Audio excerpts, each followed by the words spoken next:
Inshuti zacu aho muherereye muduteze amatwi, rero reka twongere tubahe ikaze gukurikirana amakuru twabateguriye mu gitondo cy'uyu munsi wa n'akazi rimwe.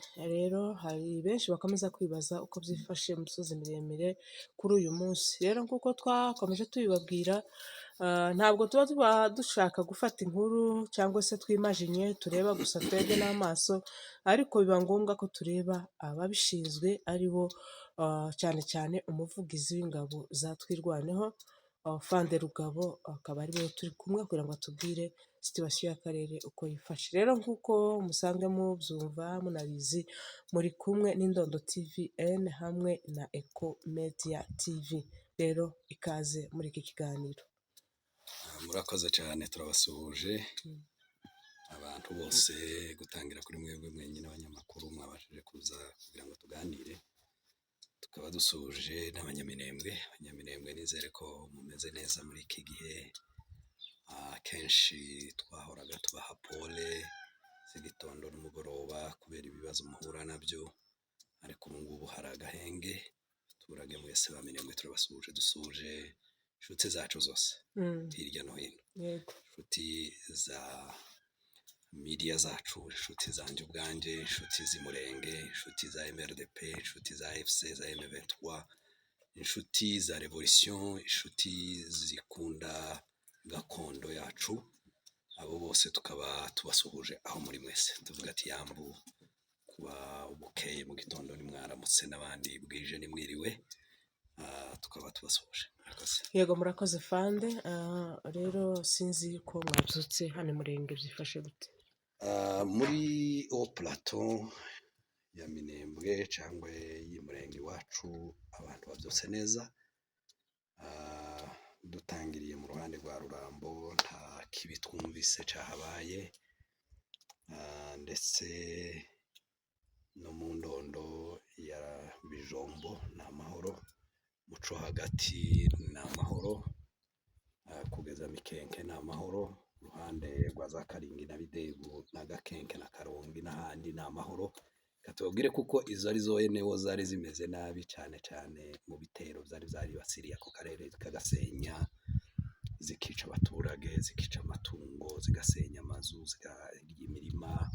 Ibyo ngibyo byakorwaga na leta y'u Burundi na leta ya Kinshasa, ariko no munsi aho hantu tubabwire kuko bashobora kuba bamara ukwezi batumva isasu.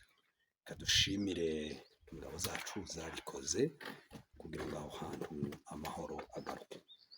Ikindi ni uko uruhande rwose rwa Rugezi na Kabanju ariho hasa n'ahakiri umwanzi wari ukiri hafi aho ngaho, kuko mubizi iyi ni iminsi yegera kuri 2-3.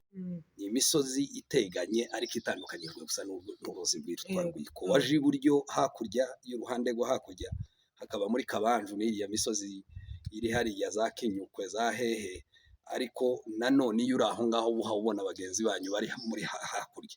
Yuko iyo ufashe Kimete uba uri mu ruhande rwa Rugezi, ariko waba ureba Rwiko iburyo bwawe uha ubona na Gitumba. Aho wasubira gufata Kabanju ugasura ukarangiza Rugezi hakurya yawe, ukaza ubona Rwiko ibumoso, ugasura ukarangiza kandi Gitumba. Ni ukuvuga ngo iyo misozi yose irateganye. Rero ingabo zacu zakubise Kimete zirasubira, izindi zirambuka zikubitaho bita kwa Heri. Ni ukuvuga ngo ni uruhande rwa Kabanju ariko ruri kuri Rwiko. Abo ngabo nabo bafomoreje neza babona Gitumba imbere yabo, mu gihe bari mu Kabanju babona Gitumba ibumoso, mu gihe bari Kimete babone Gitumba iburyo. Rero ingabo zacu no kubaho ziri muri Kimete, ziri kwa Heri, ziri mu Kabanju, zose ziri hariya mu buryo buri paralele.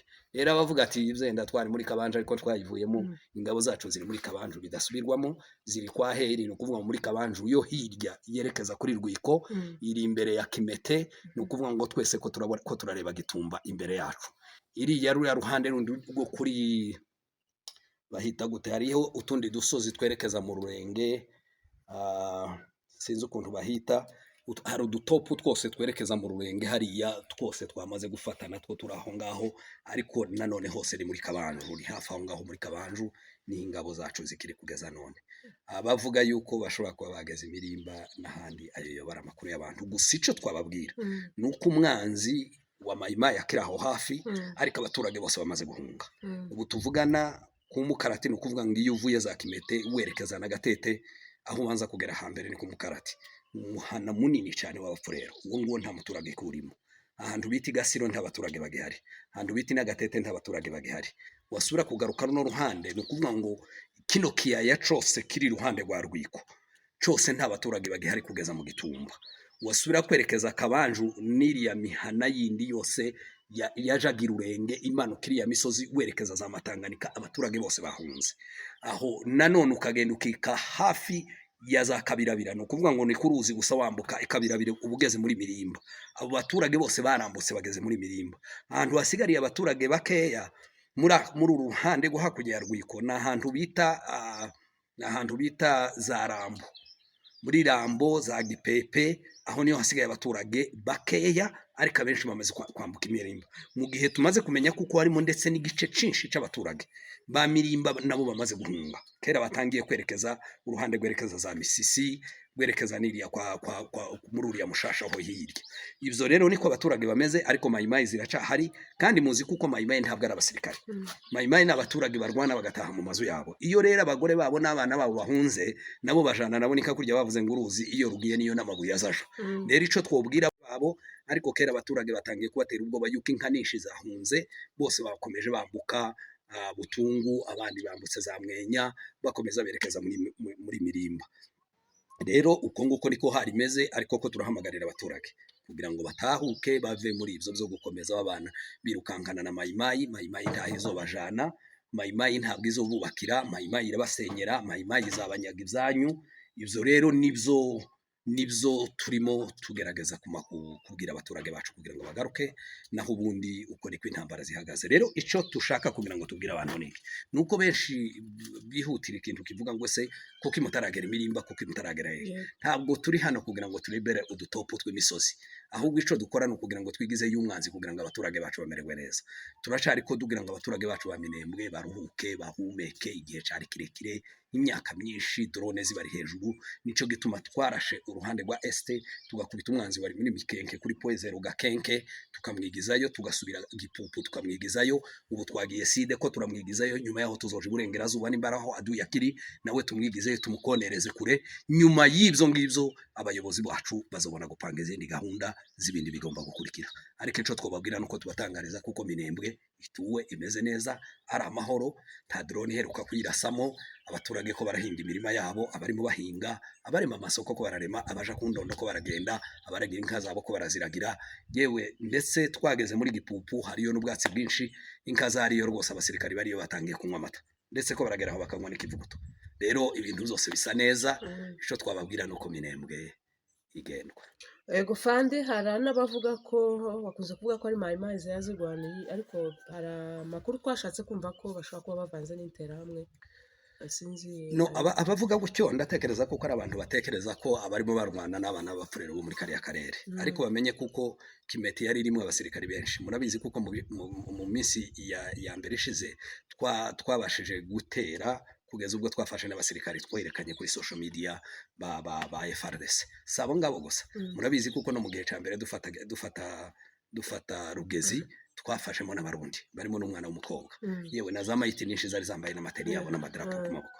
Aho hose ni ukuvuga ngo kugeza ubu nyine harimo abasirikari b'intera hamwe. Mwarabumvise rimwe mwarategereye amaudio menshi yararimo akoresha babaza umukomando umwe wa mayimayi. Ni ukuvuga ngo umuntu wamubazaga wenyine ubwiwe n'intera hamwe yuko n'igiswahili cibo kirumvikana, yuko ico tuganira cose mu mvugo zose tuzivuga ariko zifite accent y'imvugo yacu tuvukamo. Rero ivyo ngivyo byonyine birabigaragariza. Hariyo intera hamwe, hariyo abarundi bari barakomeje bazunguruka ngo bashaka kugira ngo batakinge none baturuka noro, cyane cyane yuko hari hibarabara rituruka ruriya ruhande rwa za Rurimba, ariho none bashobora kuzanira ibikoresho ahandi bose batekereza kuko hatagiye hakunda. Abo ngabo barahari, hariyo FARDC nyinshi, ibirindiro byabo zari hariya. Rero abavuga yuko ari mayimayi busane kinyoma, iriya coalition yose n'ubundi iracari hari yigerageza. Gusa ico twababwira nuko bacitse intege. Erega burya intambara igira strategy, intambara igira umutima wayo. Iyo umutima bawurashe ibindi byose bitangira guhungabana. Poezero buriya nyuma ya Minembwe yari Poezero, nyuma ya Poezero yari Buvira, nyuma y'Ibuvira ni Bukavu, nyuma y'Ibukavu ni Goma, nyuma ya Goma ahandi ni amashamba. Rero nibamenye kuko izo zose ariko byari bimeze kuba gusa hariya haravuyemo umwanzi wese yacitse intege. Rero urakoze Fande, sinzi nimba hari ijambo ufite ubwira diaspora n'abandi bose baduteze amatwi. Ico tubabwira ni kimwe gusa, n'umwanzi kuko ubivuga. Ico tubabwira ni kimwe, turababwira gusa ngo nibatahuke. Iki ni igihe cyo kugira ngo tuze twubake igihugu cacu. Iyi niyo campaign turimo none, ni ukuvuga ngo umusanzu wawe, umukingi wawe, ico wumva ushaka gukora, iki nico gihe cacu. Rero nimuze iwacu, twe twenyine tuzoyubakira. Nimuze duhindure kino gihugu, nimuze tukigira uko gishaka, nimuze wewe wenyine ngo kino gihugu yuko kiracari vyereje, kiri gutyo nta kintu kirimo. Abaturage bacu benshi bamaze gusaza, abandi barameneshejwe. Mwebwe muri iyo ivyo mwahashe ubwenge, amafaranga, ubushobozi, ico wigiye ngwino gipratike hani wacu mu Minembwe. Mumenye ko nubwo tuzoba muri biriya bihugu, yewe tukagira n'amanationalite akomeye yo muri Amerika, za Canada n'ahandi, ariko iwacu originalite y'iwacu, origine yawe ni hano muri gakondo, ni hano mu Minembwe, ni hari iwanyu mu Mibunda, ni hari iwanyu muco hagati, ni muri Rurambo, ni muri Bijombo, ni mu Bibogobogo, ni Mirimba, ni Inganji, yuko naho hose ni iwacu. Nimuze rero twubaka igihugu, nta yindi message twaha. Dusubiye inyuma gato Fande, ni iyihe difference wabonye hagati yo kuba mu bihugu bindi kuko nawe waragenze no kuba uri hano iwacu munsi? Reka mbabwire kuko kuba hanze ni byiza, yuko ni byiza kugira ngo uje kureba uko ibindi bihugu byateye imbere. Kuba hanze ni byiza kugira ngo ugende uhigire cyane cyane ku bana batoya, bahagiye ari batoya bagashika bagatangira amashuri, bakahigira bakaba hafite ubumenyi bwiza. Kuba hanze ni byiza kugira ngo uhakorere uhabonera amafaranga menshi ashobora kuzotuma, ariko si wanyu. Nubwo bashobora kugutiza iriya nationalite bazayikwambura igihe bashakiye, ariko ni wacu ntawo yigukuraho. Yewe wokora icaha bakagufunga bakazogira igihe cyo kukubabarira, ariko iriyiho ukora icaha bakavuga ngo iki ni ndengakamere kirengeje nationalite yawe, twaguhaye citizenship yawe, ahasigaye turayikwambuye bakayigukuramo kuko kwamburira ikoti, bamara bakagupakira indege bakakujana. Ico twababwira iwacu ni iwacu, ntawe uzahadukura. Noneho ubu nyine ko turanahiha ku bundi buryo, ko turahagura amaraso kugira ngo noneho hongere habi wacu inshuro zibiri. Hariho kuba iwacu twarahavukiye, hagasura kabi wacu uko twahafashe. Reka tubabwire kuko noneho tugomba kuhatura kandi hatandukanye n'imahanga. Reka tuhahahire, bazavuga ngo imahanga harahanda. Nimuze dutahe tubi wacu, hano niho heza. Murakoze cyane Fande. Murakoze.